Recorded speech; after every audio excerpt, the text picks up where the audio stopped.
Get out, and stop pretending you understand any of this. Professor Mara Ellington didn't shout. She dismissed. Her voice cracked like a whip across the lecture hall, sharp enough to slice dignity in half. 30 graduate students froze mid-breath. Mara pointed toward the door, her manicured finger steady and merciless, as if she were banishing an insect rather than a person. Kai Mercer, the janitor assigned to this building, stood motionless beside his cleaning cart. The mop handle slipped slightly from his grip, the rubber wheel squealed against the tile, and the entire room seemed to lean in like an audience, hungry for humiliation. A few students hid smirks behind designer notebooks. Others didn't bother hiding at all. The blackboard behind Mara was crowded with dense symbols. Tensor calculus, nonlinear transformations, half a page of chalked brilliance that normally drew admiration from anyone who saw it. But not from the janitor, apparently. Mara stood tall, her posture a sculpture of academic authority. Her framed degrees, Stanford, Yale, Oxford, gleamed behind her like polished weapons. Every inch of her office, every sliver of her classroom screamed elite. Kai should have walked out. He should have apologized, bowed his head, done what every janitor before him did when a professor wanted them gone. But he didn't. Instead, he stepped forward, boots silent against polished floors, eyes sweeping across the chalkboard as though he were studying something familiar, not something impossibly complex. Mara, he said softly. No one called her Mara. Not students, not colleagues, not even her peers at conferences where she was treated like royalty. For a heartbeat, she looked startled, then insulted. You don't belong here, Mr. Mercer. This is advanced combinatorial topology. You mop floors. You don't solve equations. Kai ignored the laughter bubbling around him.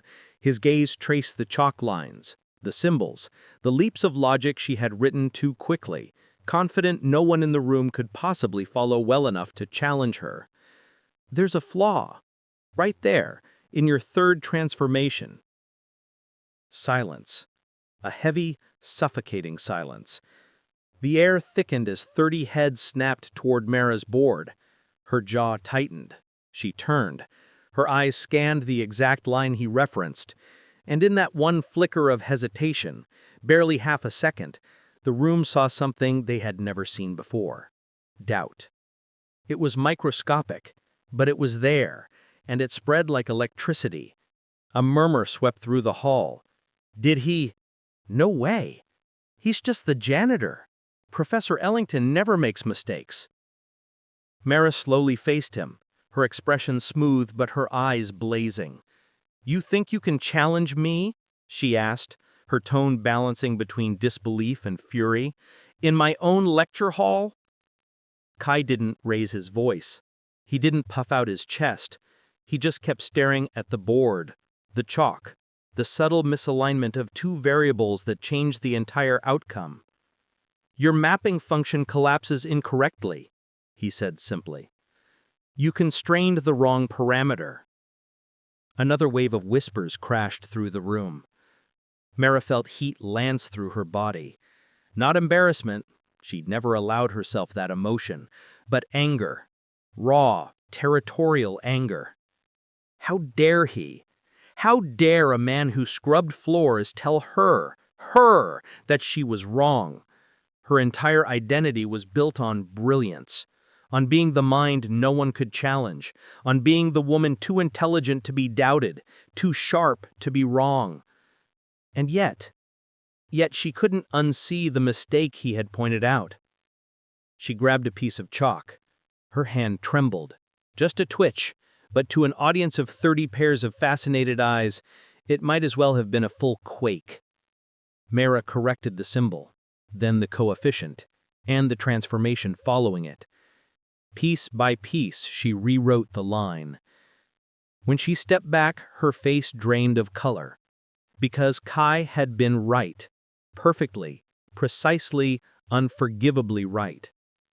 The class didn't breathe. Someone finally whispered the words that would ignite the rumor wildfire. Holy crap, the janitor just outsolved her. Mara's throat tightened. But she began. Her voice cracked. It cracked. Professor Ellington did not crack, but she had. Kai simply nodded and took a few steps backward. He didn't gloat. He didn't grin. He didn't show a single ounce of triumph. He just went back to his cleaning cart. As if he hadn't just detonated the intellectual hierarchy of Hudson Heights University. The whispers chased him out of the room. How did he see that? Is he actually some kind of genius? Does he have a math background? No wonder she's furious. He embarrassed her in front of all of us. But Kai didn't hear them. He was already pushing his cart down the empty corridor, breath steady, heartbeat slow. The way someone breathes after doing something unavoidable. Because deep down he had known the moment he saw her work that he couldn't walk away even if it cost him. Especially because it cost him. Upstairs, Mara stood alone at the board. Her students had left. Her hands were still dusted in chalk. Her pride had a crack in it. Fine, hairline, but deep enough that she felt it pulse with every breath. She wasn't angry because he had corrected her. She was angry because she had needed to be corrected. And because the man who did it wasn't a colleague, not a rival, not even a visiting scholar, a janitor. A man she had ordered to leave as if he were invisible. And now she couldn't unsee her own error. She couldn't unhear the whispers. She couldn't undo the moment he said, "There's a flaw." By the next morning, the entire campus would know. By noon, the faculty lounge would be buzzing. By evening, donors and trustees would hear the story in wine-scented gossip circles. A professor humiliated by a janitor. The academic world lived for scandal, and this one was delicious. But beneath all the noise, one truth remained. Mara Ellington couldn't stop thinking about him. Not the humiliation, not the whispers, not even the fear of losing control. No, she couldn't stop thinking about the way he looked at the equation. Not like a janitor, not like a student, not even like a mathematician trying to impress. He looked at it like someone who understood. Someone who lived in that world just as naturally as she did. Someone who shouldn't exist on the other side of a cleaning cart. Someone dangerous. Because if he had seen one error, what else could he see? And why? Why did the thought thrill him almost as much as it terrified her? By the time sunrise touched the red brick towers of Hudson Heights University, the rumor had already mutated into legend. It started as a whisper in the mathematics department. By 8:12 a.m., it became a wildfire. By 9 a.m., it was gospel. Did you hear? The janitor corrected Professor Ellington during her lecture. No, he solved the whole thing. My roommate said Mara actually froze. Froze! Is he secretly a savant? I heard she kicked him out and he refused to leave. Apparently, he found the flaw instantly. Is he even a real janitor? Rumors didn't need truth. They needed oxygen. And Hudson Heights was made of nothing but oxygen. Gossip sat on every bench, every cafeteria table, every hallway like a parasite. Within hours, Kai Mercer wasn't a janitor anymore. He was the prodigy, the ghost mathematician, the man who dismantled a professor with one sentence. No one knew the truth, that he had only pointed out an alignment error in a chain of transformations. But rumors thrive on exaggeration, not precision. Students retold the story with dramatic flair. He cooked the chalk from her hand. She started shaking. He rewrote the entire board. She cried. Campus security escorted him out. None of it happened, but the truth didn't matter. The story was too good to correct. Faculty members whispered behind closed doors. Department chairs exchanged guarded glances. Administration staff peered out of glass offices like meerkats. A single, delicious question echoed everywhere. Who the hell is Kai Mercer? Meanwhile, Kai pushed his cleaning cart as usual. He ignored the looks, the double takes, the stares that followed him down corridors, the hushed voices falling silent when he passed. But inside, something old and familiar stirred. Not pride, not satisfaction, but the ache of a life he once had, a life before everything fell apart. He collected trash, he mopped floors, he wiped down tables, and behind every action, a quiet thrum of memory pulsed like a bruise. Equations, conferences, research papers, a PhD thesis he never finished, the future he abandoned the moment his world collapsed. He had spent 9 years trying to bury that version of himself, and in one stupid moment, one correction, he had resurrected it. Back in Mara Ellington's office, Mara sat in her chair, staring blankly at the steaming cup of imported jasmine tea she normally savored. She hadn't touched it. She hadn't touched anything since last night. Her office smelled of chalk dust and burned pride. She had spent the entire night replaying the moment Kai spoke, the softness of his voice, the precision of his observation, the way the student's eyes widened all at once. She didn't want to be bothered by it. She was Mara Ellington, youngest tenured professor at Hudson Heights, mathematical prodigy, keynote speaker at global symposiums. Her mind was a fortress, unchallenged, unshakable. Until him. The knock on her office door jolted her out of her spiral. Her teaching assistant Dorian poked his head in. "Professor? You might want to stay off campus walk for a while." She narrowed her eyes. "Why?" He stepped inside and closed the door behind him. "The rumor about yesterday? It's everywhere. I know rumors spread fast. They'll die by lunch. Not this one." She looked up sharply. "What do you mean?" Dorian swallowed. "They're calling it the Ellington incident." She cheeks flushed with heat. "Don't be ridiculous." Dorian gave a tiny, apologetic shrug. "There's already a meme circulating." "A meme?" "Yes, ma'am." She pinched the bridge of her nose. Of course there was a meme. "What does it say?" He hesitated again, which only irritated her more. "Just tell me, Dorian." He cleared his throat. "It's a chalkboard with a caption, 'Even geniuses get mopped.'" Silence. A cold, sharp silence. Mara stood slowly, her jaw clenched. "Find the student who made it." I can't. It's anonymous." "Then have campus IT trace it." "Professor, it's already on Reddit." A tiny crack formed in her perfectly composed expression. This was no longer a rumor.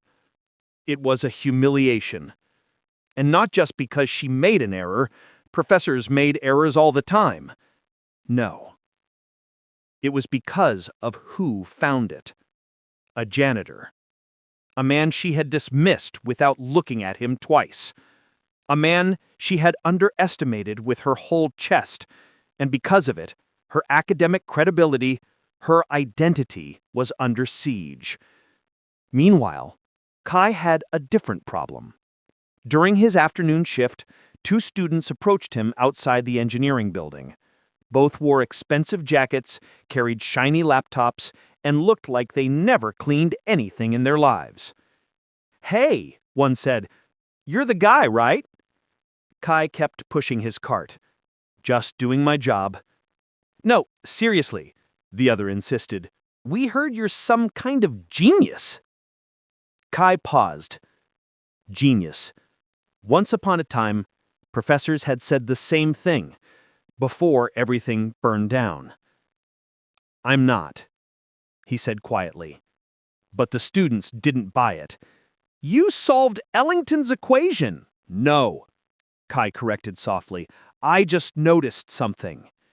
"Dude, nobody notices that. Not without a PhD." Kai's jaw tightened. He didn't respond. He couldn't, because if he did, all the ghosts of his past, the career he abandoned, the thesis he never finished, the love he lost, would claw their way back into the present. He couldn't afford that. Not now, not ever. "We have a study group tonight. You should come." Kai shook his head. "I can't." "You helped Ellington. You can help us." "I didn't help her. I embarrassed her." The students exchanged looks, then hurried off excitedly whispering. Kai exhaled slowly. This wasn't good. The entire reason he stayed invisible was to keep the past buried. But yesterday, he had stepped into the wrong spotlight, and Mara Ellington wasn't the kind of woman who let anything go. Across campus, Mara made a decision. She pushed aside her untouched tea. She stood tall. She repinned her sleek hair with surgical precision. Then she walked toward the department head's office, heels clicking with purpose. If a janitor thought he could make a fool of her, she would respond the only way she knew, with power, with authority, with the full force of her academic status. She planned to file a formal complaint. She planned to demand his removal. She planned to restore control. But fate had other plans. Because as she stepped into the hallway, students parted around her, whispering, staring, eyes wide with fascination. And one sentence stopped her cold. "I heard the provost wants to talk to the janitor." Not her. Not the department. The janitor. Something icy knotted at the base of Mara's spine. Someone, somewhere, wasn't treating this as a humiliation. They were treating it as a discovery. A prodigy hidden in plain sight. A story that could attract donors, headlines, prestige. And for the first time, Mara felt something she never expected. Fear. Real, gut-deep fear. What if the man she had dismissed was smarter than her? Sophia felt the shift the moment she stepped through the garage entrance of the Whitmore mansion later that afternoon. The air inside the estate wasn't just cold from the industrial AC, it was tense, electrically charged, like a thunderstorm waiting to explode. She clutched her tote bag to her chest, feeling out of place among the glossy floors and glass walls that reflected versions of herself she barely recognized. Voices echoed somewhere deeper in the house, urgent, hushed, and angry. She couldn't make out the words, but the tone unmistakably belonged to people whose lives had never required whispering. People who had only ever spoken as if the world were always meant to listen. Mrs. Grace, the longtime housekeeper, materialized from the hallway like she'd been waiting for her. "You're right on time. Good," she whispered, though her smile was tight and forced. "Please don't mind the noise. The family is handling things." Sophia nodded as they walked, her sneakers nearly silent on the polished floors. "What things?" she asked gently. Mrs. Grace hesitated. Her eyes flicked toward a distant corridor where a man's voice rose sharply. Richard Whitmore. She didn't need to see him to know. "Problems," the housekeeper muttered. "They've been getting worse since your video." "My video?" Sophia blinked. "I didn't post anything." "I know." Mrs. Grace gave her a look that said she wished everyone else knew that too. But someone did, and it's spreading. Sophia's mouth ran dry. How bad? Mrs. Grace sighed. Bad enough that they called 3 attorneys this morning. Sophia stopped walking. "I didn't mean to cause trouble. I just wanted to help." The older woman softened for the first time. "And you did, more than anyone else here has. That's why they want you." Want me for what? Mrs. Grace didn't answer. Or maybe she didn't get the chance. Because at that moment, a door at the far end of the corridor burst open, and a tall figure stormed out. Richard Whitmore, towering, furious, impeccably dressed even in chaos. His jaw somehow clenched and trembling at the same time. And he was looking directly at her. "There she is," he said, voice slicing through the hallway. "The woman of the hour." Sophia froze. She had seen him before only from screens, real estate expos, charity galas, that famous Forbes cover where he stood smiling inside a $1 million penthouse. In person, he looked harder, colder, and right now, far more unhinged than any billionaire ever allowed himself to look in public. Mrs. Grace stepped in front of Sophia like a shield.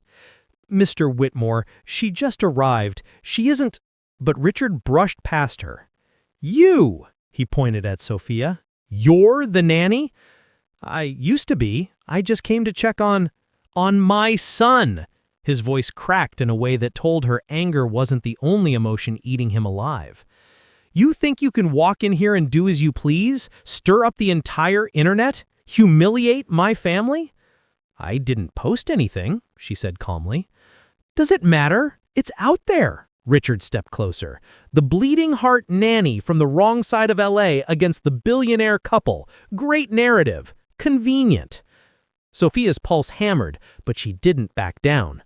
"I didn't ask for any narrative. I just asked to help your son when nobody else could." "And now you think you're some hero?" "No, just someone who cares." A second voice slithered into the conversation, softer, icy, unmistakably controlled. "She's lying." Vanessa Whitmore appeared at the doorway Richard had come from, her platinum hair pulled into a sleek bun, makeup flawless, outfit stunning, but her eyes were ruined, red, swollen, terrified. She looked like a porcelain doll left too long in the rain. "I told you, Richard," she said quietly but sharply. "She did this. She's the only one who benefits." "Benefit?" Sophia whispered. "What would I possibly gain?" "Attention, sympathy, money. People like you always want something." Sophia blinked, stunned. "You think I want your money?" "Everyone wants our money." "Your son almost died," Sophia said, voice cracking. "That's what I cared about." Vanessa's face twisted into something between pain and hatred. "You think I don't care? You think I wanted any of this?"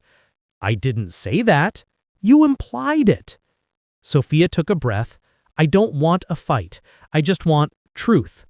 Richard stepped between them.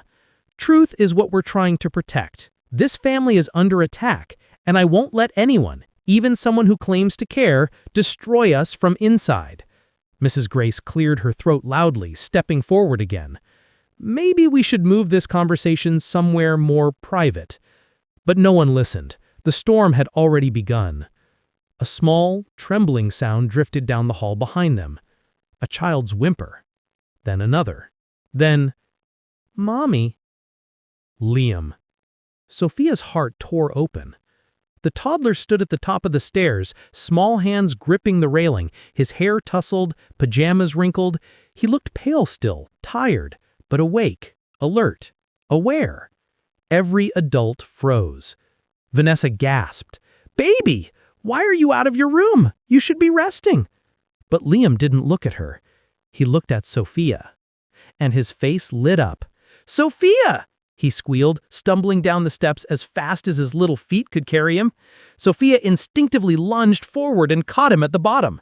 Liam clung to her neck like she was life itself, burying his face in her shoulder. "I missed you," he whispered.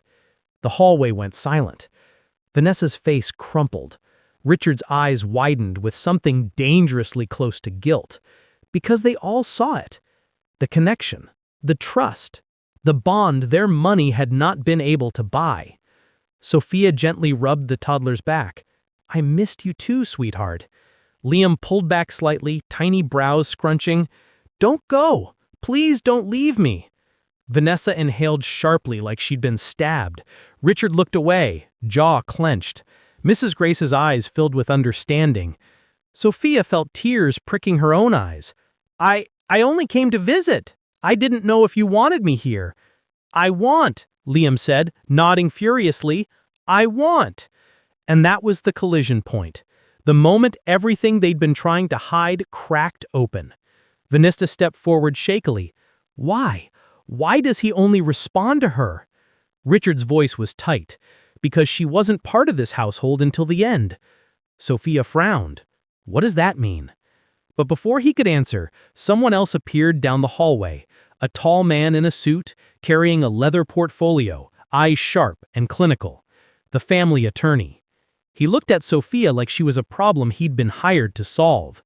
Miss Morales, he said smoothly, I believe we need to talk. Alone. Sophia squared her shoulders, still holding the little boy protectively.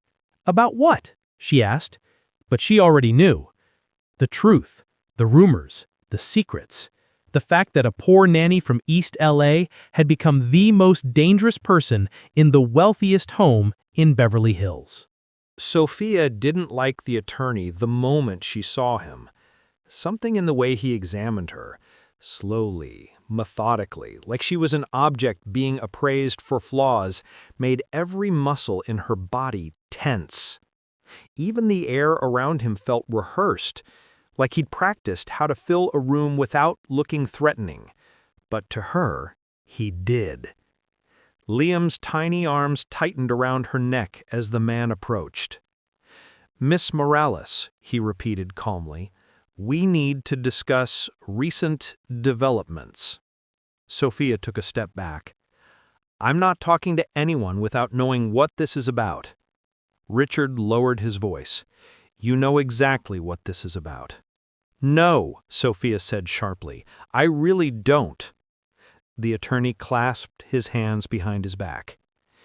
A video circulated online early this morning. A video that includes private footage from inside this home.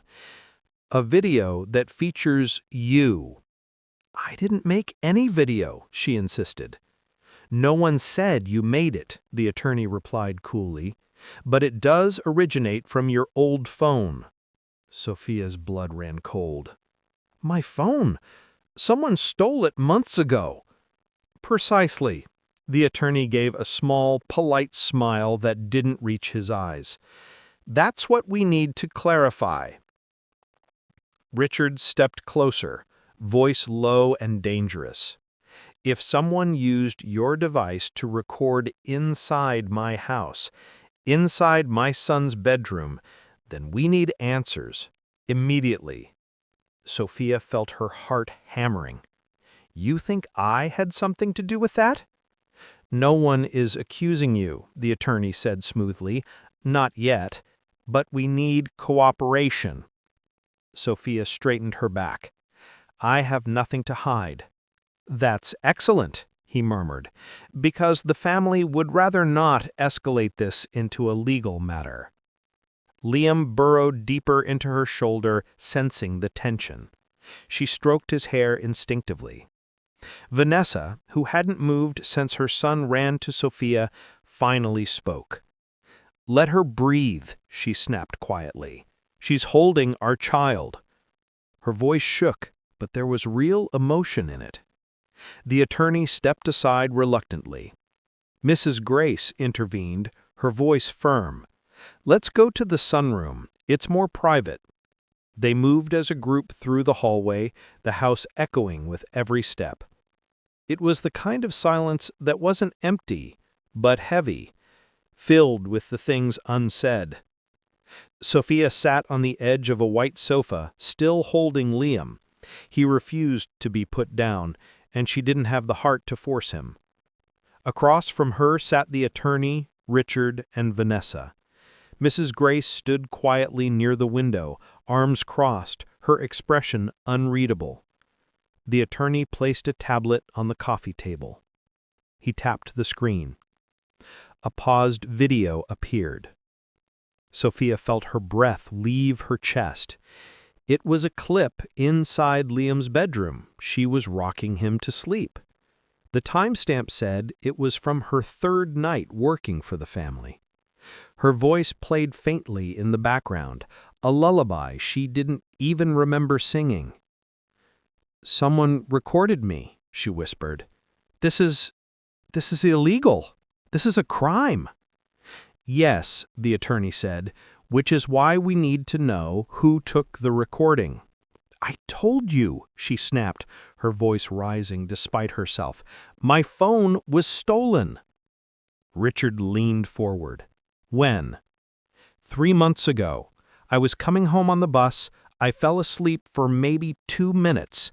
When I woke up, it was gone." "Did you file a report?" the attorney asked. She hesitated. "I didn't think the police would care about a cheap old phone from a single mom in East L.A. Richard pinched the bridge of his nose. "And now it's turned into this nightmare."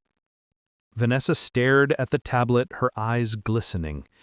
Why would anyone want to record that? Who would even care? Sophia took a shaky breath.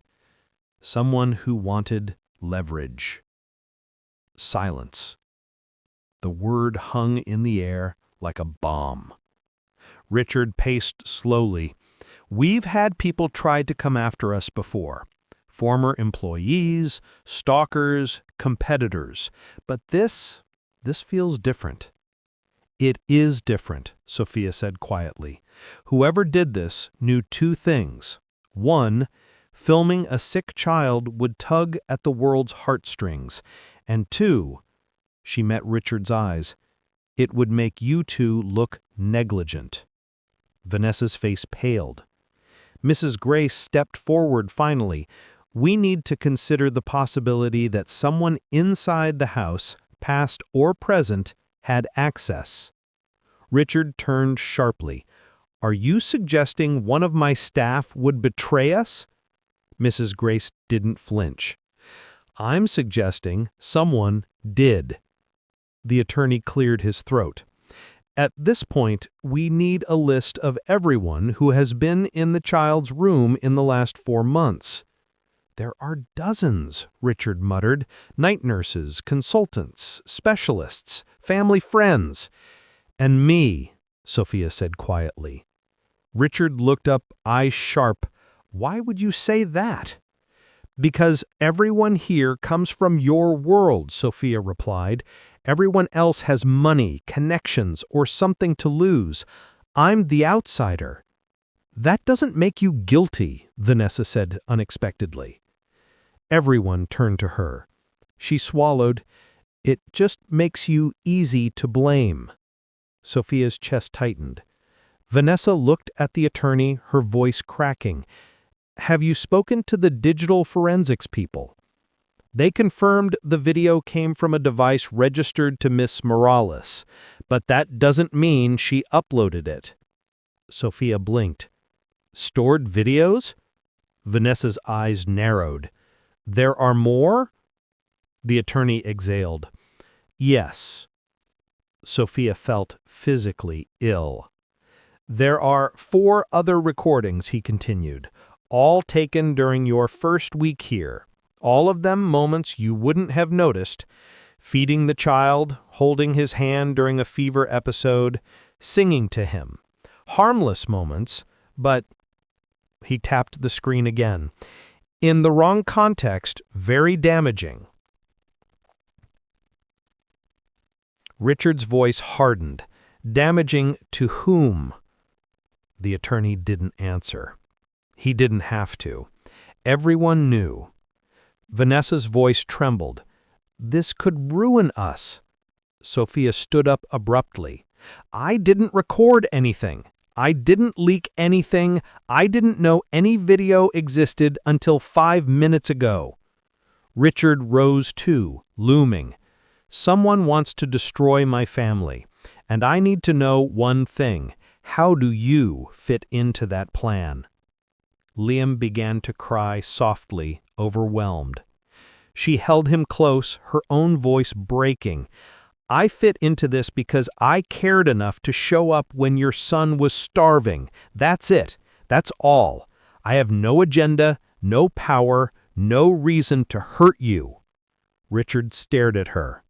Finally, quietly, he said, "Someone does."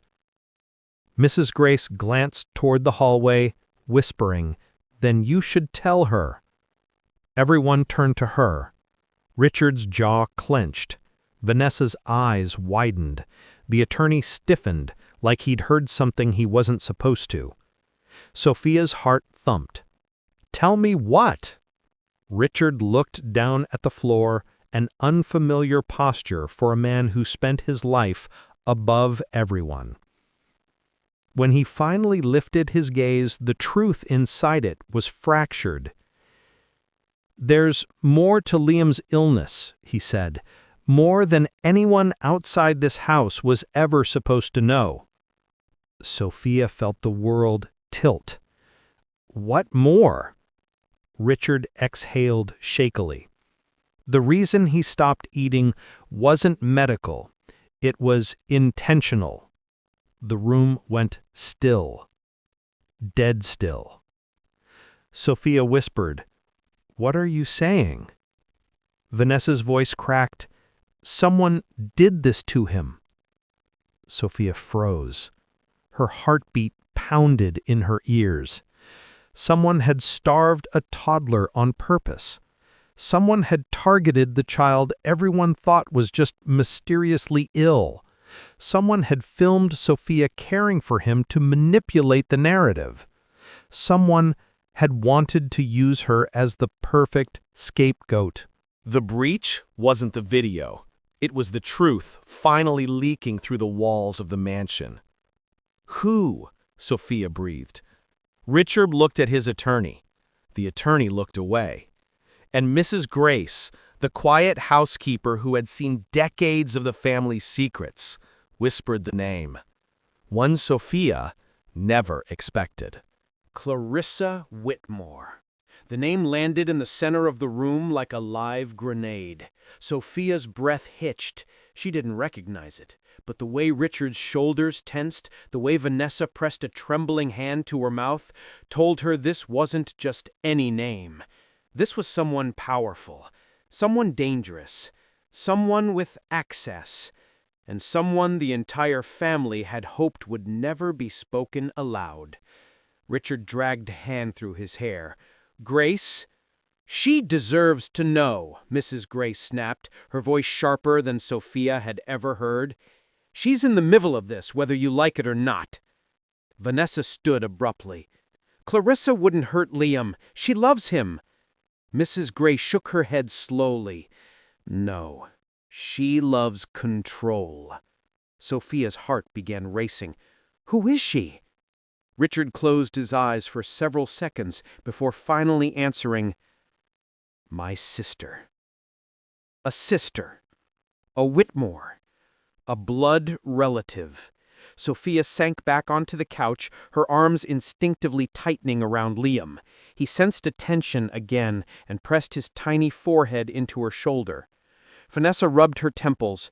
"Sophia, Clarissa has always believed she should be co-managing the family foundation, the corporation, the image. She thinks everything should go through her, that the public face of the Whitmores should be shaped by her hands." Richard scoffed. "She doesn't shape anything. She manipulates." Mrs. Grace nodded. "When she wants something, she creates chaos until everyone gives in." Sophia whispered, "What does any of this have to do with Liam?" The attorney hesitated. "His illness limits public appearances. It generates sympathy. It draws eyes." Sophia's skin crawled. "You mean she saw him suffering and did nothing?" Mrs. Grace gave her a look so sorrowful it made Sophia's chest ache. "No," Mrs. Grace whispered. "She did worse. She saw him getting better." Sophia felt her stomach drop. "She saw you were helping him." "And that's when the videos appeared," the attorney finished. The pieces snapped together so fast, Sophia felt dizzy. The sudden leak of footage, the timing, the way she'd been framed as an outsider, as a potential threat. Clarissa wasn't trying to expose abuse, she was trying to create it. Sophia forced herself to breathe steadily. So she made him sick. Why? Why would she do something so unforgivable? The attorney didn't blink. To regain power. Richard slammed his fist onto the table. My son is not a political tool. Mrs. Grace flinched. Vanessa did too. Liam whimpered softly. Sophia gently rocked him, whispering, It's okay, sweetheart, I'm here. But inside she felt something terrifying. Fury. Boiling, quiet, unstoppable. Someone had hurt this child. Someone had filmed her caring for him, weaponizing her kindness. Someone had stolen her phone to stage everything. Someone had used her poverty, her vulnerability as armor for their cruelty. And that someone shared this house's last name. Sophia swallowed the horror and forced her voice to steady. So what now? What happens next? The attorney laced his fingers together. Damage control, public relations, crisis management. We have to get ahead of this before Clarissa twists the narrative further. Richard paced again. I'll call the board. We'll strip her access, freeze her accounts, cut her out legally. Vanessa looked terrified. Richard, you know she'll retaliate. Yes, he growled, but she won't get away with hurting our son. Sophia shifted slightly, tightening her embrace around Liam. The attorney leaned forward. Before any drastic moves are made, we need to find out what Clarissa has on her devices, computers, phones, cameras. We need to see if there are more recordings, and we need to identify anyone helping her. Helping her? Sophia echoed. She doesn't do anything alone. She always has accomplices, assistants, people who owe her favors. Sophia looked back at the screen. The image of her holding Liam, tender, protective, intimate, felt like a violation. The idea that Clarissa had watched these moments, studied them like ammunition, it made her nauseous. She recorded me to frame me, to make me the villain in her story. Vanessa's voice cracked. And to make us look like incompetent parents. Richard's expression darkened. She wanted us to force her to hand her control of the family brand. Sophia shook her head slowly, still processing. But Liam, why starve a child for that? Mrs. Grace sat beside her, her voice soft and sad. Clarissa never sees people. She sees tools. Liam was born into a world where love and power are constantly confused. Sophia looked up, meeting Richard's eyes. Has she done things like this before? Richard hesitated. Vanessa answered instead, tears forming. Not like this, not to a child. Mrs. Grace murmured, but she has hurt people, many times. Sophia stared at the carpet, her heartbeat speeding up again. So what do you want from me? The attorney exhaled. Cooperation and silence. Sophia's body rigid. Richard added quickly, not silence to protect her, silence to protect you. If you speak publicly now, Clarissa will twist everything. You'll be ripped apart before we can prove anything. Vanessa nodded desperately. We need time, just a few days to confront her, secure evidence, and shut her down. Mrs. Grace placed a hand on Sophia's shoulder. Once we do, you'll be vindicated. Sophia looked at each of them. The billionaire parents, terrified yet determined. The housekeeper who had been holding the family together for decades. The attorney who was already plotting the battle ahead. And little Liam, clinging to her shirt like she was the only safe place left in his world.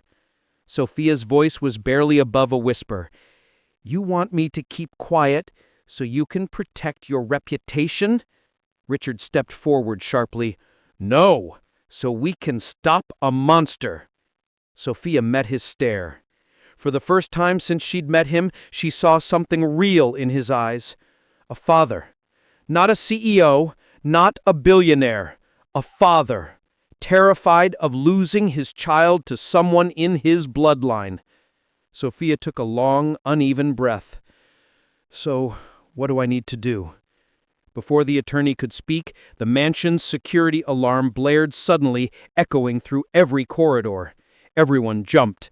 A security guard's frantic voice crackled through the intercom. "Mr. Whitmore, someone just used your sister's gate access code. She's here!" The room stopped breathing. Richard turned toward the hallway, rage erupting across his face. Vanessa covered her mouth. Mrs. Grace whispered a single word, horror spreading across her features. "Clarissa!" Sophia's arms tightened around Liam. The attorney grabbed his briefcase like a man preparing for war.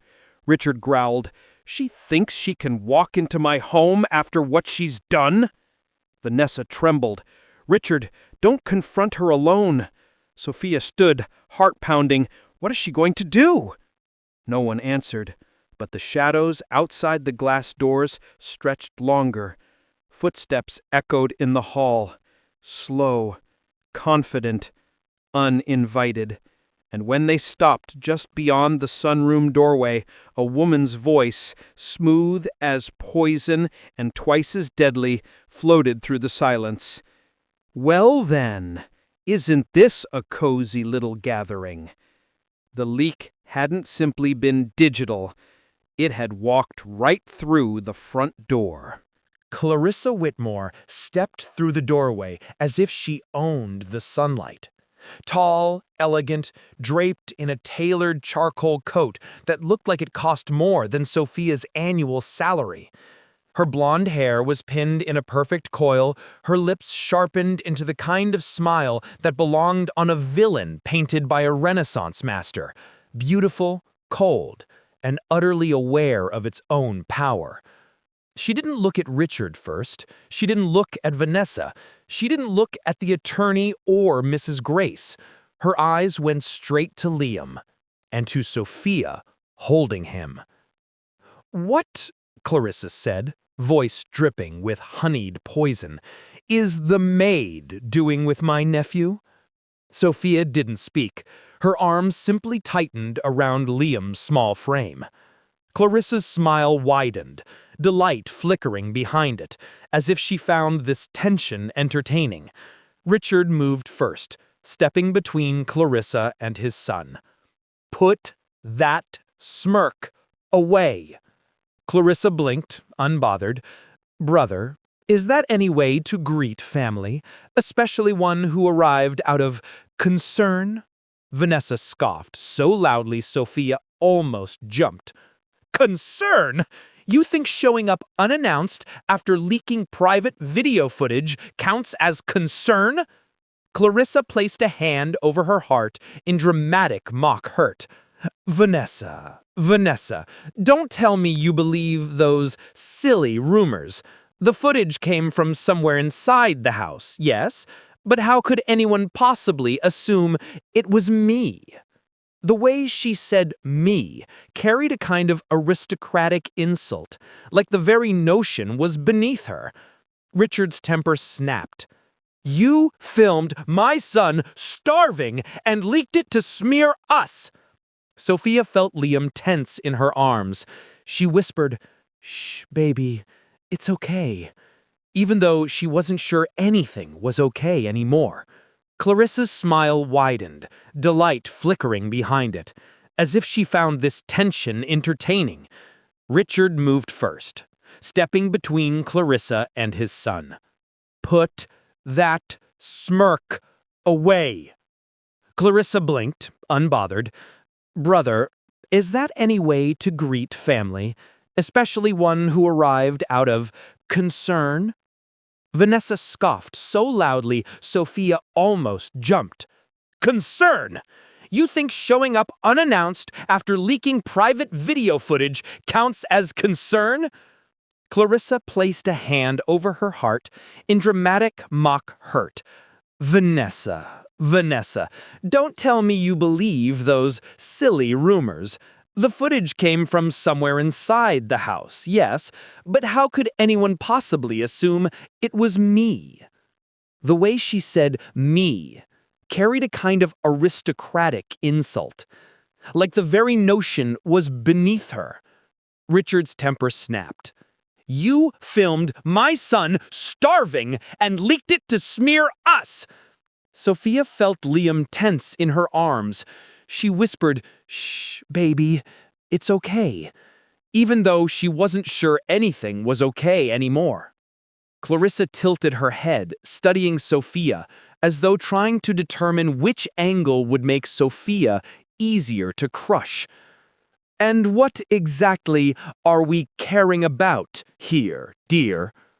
Her gaze dropped to Liam, who clung to Sophia's shirt. A child with an emotional attachment disorder, or a young woman desperate to climb out of poverty? Sophia felt the blow, but didn't let it land. "I didn't ask for anything. Not yet. But people like you always do." "Clarissa, stop." Richard's voice was steel. "You're not tearing her down to justify your actions. I know what you did." Clarissa lashes fluttered innocently. "Do you, or do you just think you do?" Richard froze. Vanessa's breathing hitched. Sophia felt a shiver crawl up her spine. Clarissa stepped back and folded her arms in satisfaction. "I suppose it's time I told you all the truth, since clearly no one here is competent enough to figure it out." Mrs. Grace muttered, "Here come the lies." Clarissa ignored her. She turned to Richard with a theatrical sigh. Liam's eating disorder didn't worsen because of illness or trauma. It worsened because his mother wasn't feeding him properly." Vanessa gasped like she'd been punched. Sophia's heart dropped. "That's not true." "Oh, hush," Clarissa said, without even glancing at her. "Adults are speaking." Sophia's nails dug into her own hands. Clarissa circled the room slowly, enjoying the power, like heat from a fireplace. Vanessa's influencer tours, her juice cleanses, her new obsession with organic microdosing. Clarissa clicked her tongue. All those things turned into poor decisions, and the poor decisions turned into poor habits. Vanessa whispered, "How could you say that?" "Oh, Vanessa," Clarissa sighed mockingly. "You practically perform your life in front of cameras. It's not hard to track patterns." Sophia suddenly understood. Clarissa wasn't here only to intimidate. She was here to rewrite the story, to make herself the savior in reverse, to make Vanessa the villain, to make Sophia the opportunist, and herself the wise, concerned, misunderstood aunt. Richard's fists tightened until his knuckles turned white. "Say one more word about my wife like that and—" "You'll what?" Clarissa asked softly. "Yell louder? Post a statement? Pretend your marriage isn't falling apart behind the curtains?" The room fell silent. Vanessa's face crumpled. Sophia's heart dropped. That was the moment she realized Clarissa wasn't merely cruel. She was observant, calculating, and she already knew every weak point in this family: emotional, financial, reputational. Clarissa finally turned back to Sophia. "And you," she whispered smoothly, "want to know why I leaked those videos?" Sophia swallowed hard. "Yes, simple." She smiled again, cold, triumphant. "To expose what's broken." Sophia whispered, "By hurting a child?" "By letting the world see what was already happening," Clarissa corrected. "If someone took advantage of the boy's condition, if someone made him worse, that was not my doing, it was yours." That was it. Sophia felt something harden inside her. For 2 weeks, she had doubted herself, feared every noise, questioned every step, worried she had overstepped, misunderstood, been naive. But now, as Clarissa stood there spinning poison into logic, Something snapped cleanly and silently in Sophia's chest. She lifted her chin. "You're lying." Clarissa's smile slipped. "You starved that child," Sophia continued, her voice low, steady, and impossibly calm. "And when he started getting better with me, you panicked. Because if he healed, you lost leverage." The entire room held its breath. Clarissa's eyes went sharp as knives. Sophia's voice did not waver. "You did this. You hurt him. You filmed it. And you tried to destroy anyone who helped him." Clarissa stepped forward fast, faster than anyone expected, but Richard moved between them before she got too close. "No," he said, voice shaking with rage. "You don't touch her. You don't touch my son. You don't come near this family again." Clarissa glared past him at Sophia, something venomous burning behind her smile. "This isn't over." "Actually," said a deep voice from the hallway doorway, "it is." Everyone turned. A second security guard stood there holding Clarissa's phone. "Ma'am, your device has been confiscated per Mr. Whitmore's order." Clarissa's face drained of color. For the first time, she looked afraid. Richard's voice boomed. "We pulled your cloud backups." Clarissa staggered. "We saw everything." Sophia held Liam tight as the first real crack appeared in Clarissa's perfect, cruel mask. The truth wasn't coming. The truth had arrived. And Clarissa Whitmore was about to be exposed. The storm didn't hit all at once. It started quietly. Too quietly. Like the subtle creaking of beams in a house before it collapses. Laurel Kensington had always believed she could read signs of danger before anyone else. That intellect gave her foresight. But this time the fall approached in silence, slipping like a shadow into her life. And when it finally struck, it didn't feel like chaos coming from outside, but something ancient and rotten cracking open from within her own carefully built world. The first sign came at 7:42 a.m.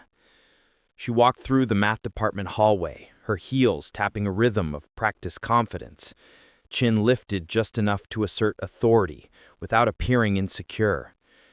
She overheard whispers. Nothing new. Students always whispered about her. But this time the tone was different.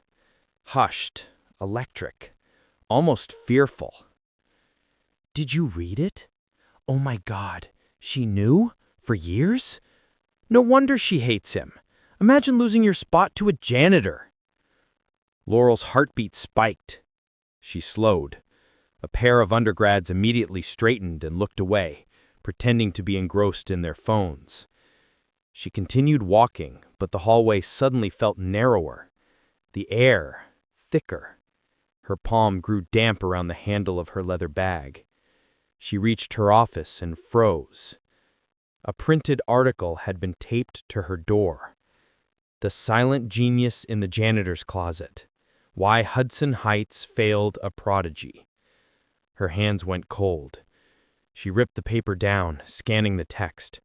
It was the same anonymous post she had seen only hours earlier, the same one Holden had been accused of leaking, except this one was longer, updated, infused with new details she hadn't read before.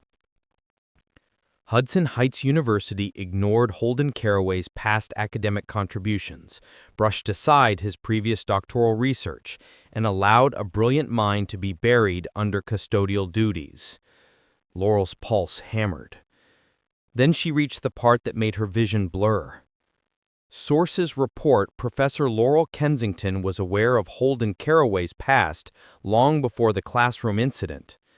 Some even claim she intentionally blocked him from attempting departmental exams to regain student status. She staggered backward. That was a lie. Wasn't it? She tried to remember every interaction, every time she'd seen him in the hallway, every bored glance she'd thrown toward the janitorial staff. She blindfolded herself so thoroughly with contempt that it terrified her to know she might not actually know what she knew anymore. "Professor?" a voice asked gently. She turned. Holden stood at the end of the hallway, a folded printout of the same article in his hand, shoulders tense, jaw clenched. His eyes held a storm of exhaustion and disappointment. The moment their eyes met, something between them shifted, cracked, and bled. He approached slowly, as though stepping towards someone who might shatter. "Laurel," he said quietly, "it wasn't me. I didn't leak this." She wanted to accuse him anyway, to spit out something cold, sharp, defensive, but her throat burned too much to speak. He held out the paper. "Look at the timestamps. Whoever wrote this had access to my application history, my old transcripts, my withdrawn dissertation records. Only the university has that." Her chest tightened. "Someone is using us," he said. "Both of us." She swallowed hard, unable to tear her gaze from his.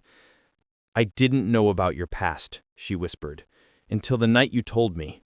I swear it." His face didn't soften, but it didn't harden either. It simply held her there. "I believe you," Holden said. The hallway suddenly felt too large and too small at the same time. Before she could process anything else, Dean Whitlow appeared from around the corner, face flushed, eyes sharp with frustration. "There you are, both of you, in my office, now." The dean's office was already crowded. Assistant deans, board observers, multiple department chairs.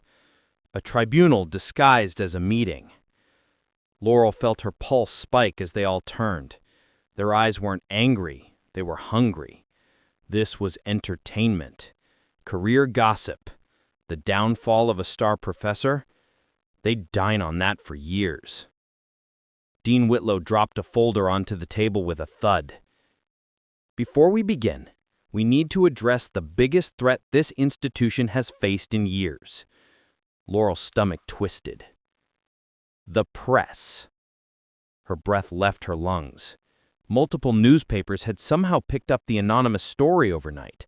Math blogs, academic exposés, even a trending Twitter hashtag. Hashtag custodial prodigy. Images scroll across the dean's screen. Holden outside a classroom. Holden pushing his cart. Holden wiping down a lecture hall desk. And next to each image, variations of the same title. The math world's new Cinderella story. Holden exhaled sharply, covering his face with one hand. "We need damage control," Whitlow said. "Laurel, you need to issue a statement by noon denying any mistreatment of staff." Laurel blinked. "Mistreatment?" The room grew uncomfortably quiet. Someone cleared their throat. "One witness claims you ordered Holden out of the classroom in a degrading manner." She froze. The memory hit her like a slap. "Get out and stop pretending you understand any of this, Janitor." She had said it. She had humiliated him in front of dozens. Her jaw trembled before she steadied it. "I didn't know he was," she murmured weakly. "That isn't a defense," the dean said. "You judged an employee publicly based on their job title. That's a PR nightmare." Holden stepped forward suddenly. "That's enough," he snapped. Several heads jerked up. Holden didn't raise his voice often, but when he did, it carved through a room like a precise and powerful blade. Laurel apologized, and I accepted it. One board member scoffed. How gallant. Holden ignored him. "She didn't leak the article," he continued. "Someone else did. Someone with access to departmental files." Dean Whitlow raised an eyebrow. "And you think we leaked it? Why would we sabotage ourselves?" Holden's lips tightened. "You'd sacrifice anything to protect the school's reputation, even people." A thick silence settled. Laurel stepped closer to Holden, almost unconsciously, like his presence grounded her. When the dean dismissed them, the two exited together into the cold morning air. Outside, protesters and reporters were already gathering near the main gate. Posters waved in the wind. Give Caraway a scholarship. Brilliance has no uniform. Stop academic classism. Laurel felt the world tilting under her feet. He didn't deserve this, she whispered. Holden shook his head. No, you didn't deserve this. Their eyes met again. This time there was no hostility, no pride, no academic hierarchy fencing them apart. There was only two people caught in a storm they didn't create. Who would do this? Laurel asked softly. Holden inhaled. I have one name. Her eyebrows drew together. Who? He looked toward the administration building. Dr. Clayton Reeves. Laurel went pale. My ex? Holden nodded. He had access to my records back at Columbia, and he hates the idea that you might think highly of me. She looked at Holden sharply, startled. Why would that matter? Holden held her gaze for a dangerously long moment.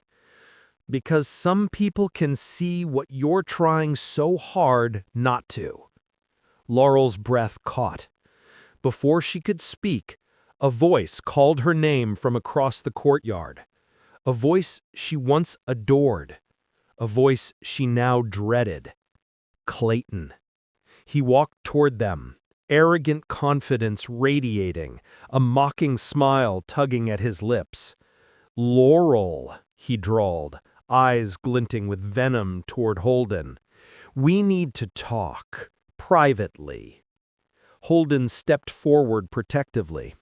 Laurel's not going anywhere with you. Clayton smirked. Oh? And who exactly are you to her? The air split open. But the real break, the real unraveling, was yet to come. And in the next moments, everything Laurel thought she understood about loyalty, betrayal, brilliance, and love was about to be rewritten. Clayton Reeves walked toward them with the confident swagger of a man accustomed to doors opening simply because he approached them. His tailored coat flared behind him like a flag of entitlement. The courtyard fell into a hush, students slowing their steps, some pretending to check their phones, while their eyes flicked upward to witness what was clearly about to become a spectacle. Laurel, Clayton said again, crisp and impatient, a moment, alone. Laurel stiffened. Holden stepped slightly in front of her, not aggressively, just enough to make Clayton stop his approach. A clear line was drawn in the cold morning air. She doesn't owe you anything, Holden said quietly. Clayton's laugh was sharp and incredulous. I'm sorry, who invited the janitor into this conversation? The word hit like a slap. Even the students nearby winced. That word no longer felt like an insult to Holden, but the way Clayton wielded it, coated with disdain and superiority, made something dark flare in Laurel's chest. Clayton, Laurel said sharply, enough. He blinked, startled by her tone. Oh, so now you defend him? Clayton's voice grew venomous. Is he the reason you've been ignoring me? The reason you ended things? Laurel, please, he cleans floors. And you leak private academic files, Holden murmured. Quite the noble trade. Clayton's jaw ticked. Laurel took a slow step forward. Did you do it? She asked. No shouting, no theatrics, just 6 words, spoken with surgical precision. Clayton's expression flickered, so fast most people would miss it. Laurel didn't. What a ridiculous accusation, he scoffed. Why would I waste my time sabotaging a school over a, custodian with delusions of brilliance? Holden said nothing. He didn't have to. His silence made Clayton defensive, and defensive men overtalk. Besides, Clayton continued, this article claims you mistreated him. Why would I put something in writing that makes you look bad? Laurel's blood went cold. He shouldn't have known what was in the article. It had been posted anonymously at dawn, circulated only in online forums. The university's PR team had buried it behind login screens and internal notices. Clayton was not staff here. He wasn't supposed to have access, but he spoke as if he'd read every word. "Clayton," she said softly, "how did you know what it said?" His eyes flashed. "That doesn't matter," he snapped too quickly. Holden raised an eyebrow. "I think it matters a lot." Clayton's gaze darted between them. Anger simmered, but beneath it, fear. Laurel had never seen that in him before, not once. And then the wind carried a faint sound across the courtyard. Clicks. Multiple. Dozens. Students filming, whispering, capturing everything. Clayton seemed to realize it all at once. His voice dropped. "Laurel, walk with me. Now." "No," she said. It was one syllable, but it slammed into the air like the strike of a gavel. Final. Unshakable. Clayton blinked twice, disbelief widening his eyes. For years, Laurel had been the woman who matched him in ambition, in pedigree, in academic polish.